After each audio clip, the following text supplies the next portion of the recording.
다제에 저희 지인들이 물어보는 게 아이가 학원을 다닌 지 몇 달이나 됐는데 별로인 것 같다. 다른 데 보내야 되나? 이러다가 시간만 보내는 거 아닌지 걱정된다. 이런 이야기거든요. 학원비보다 아까운 게 우리 아이 타이밍이잖아요. 논술학원 선택 제대로 하고 계신가요? 우리 아이 논술학원 선택 어떻게 해야 될지 고민되시죠? 생각해보면 논술학원 선택이 쉬운 것 같으면서도 제대로 알고 있다 이런 분들 많지 않은 것 같습니다. 그냥 어디서 본 곳, 지인한테 듣기도 하시고 대형 학원이나 유명 브랜드를 선택하는 식으로 하고 계실 거예요. 반대로 어떤 분들은 굳이 논술학원 따라 보내야 하나, 우리 애는 논술학원 필요할 때 했다, 방학을 이용해서 들었다, 또 내가 직접 엄마표로 한다. 다양합니다. 그 중에서 학원을 보낸다면 어떻게 선택해야 할지에 대해서 말씀드리겠습니다. 논술학원 선택이 쉬워지는 방법에 대해서 완벽히 알고 가실 겁니다. 끝까지 시청해 주시면 학원 선택에 큰 도움이 될 거예요. 네, 첫 번째로 학원 선택 전에 가장 먼저 내 아이의 눈높이를 맞추시는 거예요. 평소 읽기와 쓰기, 기본기가 많이 부족한 아이를 아무런 대비 없이 어디 학원에 덜컥 보내버리는 건 돈 버릴 수가 있습니다. 아이를 억지로 맞춰 넣다 보면 수업을 따라가지 못해서 주눅 들고 독서에 대한 거부감을 줄 수가 있어요. 우리 애가 학원 교재 난이도나 수업의 수준을 따라갈 수 있느냐 하는 걸 기준으로 보셔야 합니다. 이쯤 되면 다들 논술학원 보내야 한다던데 그런 말도 주변에서 합니다. 이런 불안감 때문에 아이를 학원으로 등 떠밀어서는 안 되죠. 이렇게 막상 갔는데 레벨이 높아요.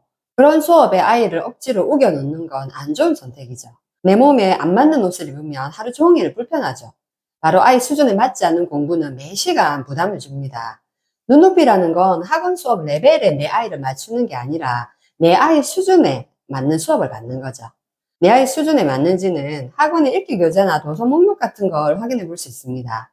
초등시기의 독서가 정보를 쌓고 문제 풀이를 위해서가 본질이 아닙니다. 독서 체력을 길러주는 거, 이게 여러분이 정말 원하시는 내 아이 평생 독자 만드는 지름길입니다. 내 아이의 현재 문해력 상태에 맞춰서 독서 난이도를 조절하는 것이 필요하죠. 스스로 책을 읽어낼 수 있는 내면의 힘을 차근차근 키워줘야 실력을 다져나갈 수 있습니다. 특히 어려운 책 읽어야 실력이 는다는 생각은 오해입니다. 아이에게 책은 편안해야 합니다. 스스로 못 읽는다고 매번 선생님이 제시하는 요약본을 읽는다면 완전한 독서라고 하기 어렵죠. 초등 독서 논술은 아이가 읽고 쓰는 즐거움을 직접 경험하는 것이라야 되죠. 아이가 학원책을 접했을 때 눈살을 찌푸리지 않고 즐겁게 잘 읽어 내려간다. 이것도 눈높이에 맞는 학원을 선택했다는 하나의 긍정적인 신호입니다. 두 번째는 결과물에 치중하는 것이 아닌 아이 스스로 생각하고 표현하는 습관을 잡아주는 학원입니다. 그럴듯한 말하기 기술, 그럴싸한 쓰기 결과물 이런 것들 보여주면서 다니면 이렇게 된다고 결과물 자랑하는 것을 피하셔야 돼요. 그보다는 아이의 어휘력을 확장하고 글의 의미 파악을 중요시하는 것이 좋죠. 저자의 숨은 의도를 아이가 스스로 찾아낼 수 있도록 돕는 학원이어야 됩니다. 초등 시기는 자기 생각을 논리적인 문장으로 바꾸는 회로를 만드는 중요한 때죠. 그런데 스스로 생각하고 표현하는 습관을 잡아주지 못하는 학원을 선택하면 안 되겠죠. 이러면 중학교 가서 당장 수행평가나 선원수령 시험 칠 때 글쓰기가 어렵습니다. 그래서 논술학원에서는 논리를 갖춘 글쓰기를 출력할 수 있는 훈련의 기회가 있어야 합니다. 좋은 책 아무리 많이 읽히는 학원이라도 말하기, 글쓰기, 토론 같은 출력 훈련이 제대로 안 되면 아이 생각을 표현하는 데는 어려움을 겪게 됩니다.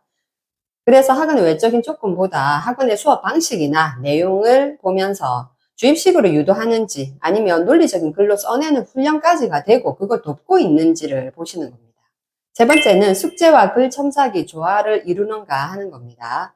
수업에서는 짧은 글이라도 반드시 직접 써보는 과정이 있는가, 그 글에 대해서 선생님이 어떤 피드백을 주는가를 보셔야 합니다.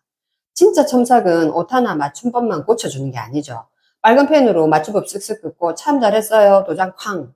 이건 채점이지 첨삭이 아닙니다. 아이가 쓴 글의 개성과 의도를 존중하면서도 논리적인 허점이 어딘가, 책의 메시지나 의미를 제대로 표현하는가, 거기에 아이 스스로 깨닫게 해주는 상호작용이 동반되는 겁니다. 글을 쓰는 형태가 숙제든 수업 안에서이든 방치돼서는 안 됩니다. 실제로 써보고 거기에 알맞은 피드백이 맞물리는 곳이어야 아이의 글쓰기 실력을 진짜로 키워줄 수가 있습니다. 숙제를 많이 내주는 학원을 가라거나 숙제가 무조건 나쁘다, 이게 아닙니다. 글쓰기는 단순히 수업 시간만으로는 훈련이 부족하기 때문에 숙제가 필요할 수도 있고 시간을 더 할애하는 부분도 생깁니다. 핵심은 아이의 기본기가 갖춰지기 전까지는 글쓰기를 수업 안에서 먼저 해결해야 됩니다. 아이가 기본기가 없는데 예를 들어서 독후활동 글쓰기를 전부 숙제로 돌려버리거나 또 첨삭이나 피드백이 없는 것은 주의합니다. 아이 스스로 글을 쓰는 힘이 없는데 숙제를 내게 되면 글쓰기에 대한 거부감이 커지죠. 저는 책을 읽고 줄거리 쓰기를 숙제로 내주고 있습니다. 먼저는 수업 안에서 선생님에게 쓰는 방법을 충분히 익히고 써본 다음에 비로소 훈련의 차원으로 해오게 하는 겁니다. 일괄적인 숙제 시스템에 맞춰가야 하는 것은 생각해볼 문제입니다. 우리 아이의 현재 속도와 역량에 맞춰서 과제의 양이나 수준을 조절해 줄 수 있어야 되겠죠. 네 번째는 학원을 선택하기 전에 우리 아이의 현재 상태를 구체적으로 진단해 보는 겁니다. 이 자가 진단이 학원 선택의 확실한 나침반입니다. 단순하게 우리 애가 글을 못 써요, 책을 안 봐요 라고 뭉뚱그려서 생각하지 마세요. 진짜 독해력이 부족해서 문맥 파악이 힘든 건지, 생각은 많은데 이걸 문장으로 구성하는 논리력이 약한 건지, 글쓰기에 대한 자신감 자체가 없는 건지 구체적인 문제점을 파악해야 됩니다. 아이가 어떤 부분이 부족해서 뭘 배우러 가는가를 명확히 인지하고 가는 거 진짜 핵심이겠죠. 남들 소문, 브랜드 인지도 이런 거 휘둘리지 말고 필요와 목적에 맞게 독서, 토론, 글쓰기, 문해력 등의 프로그램을 골라서 학원을 활용하시는 겁니다. 그래서 뭐 다 좋은데 꼭 논술학원이 정답이냐? 오히려 학원 보내면 글이 비슷비슷하고 책을 수동적으로 읽는 거다. 이런 생각 하실 수 있습니다. 그런데요, 우리가 몸을 만들려면 시간을 정해놓고 규칙적인 운동을 해야 되죠. 독서와 글쓰기도 운동과 비슷한 점이 많은데요. 몸 만들 때 집에서 혼자 홈트레이닝으로도 잘 안 되면 헬스장을 갑니다. 트레이너 도움도 받습니다.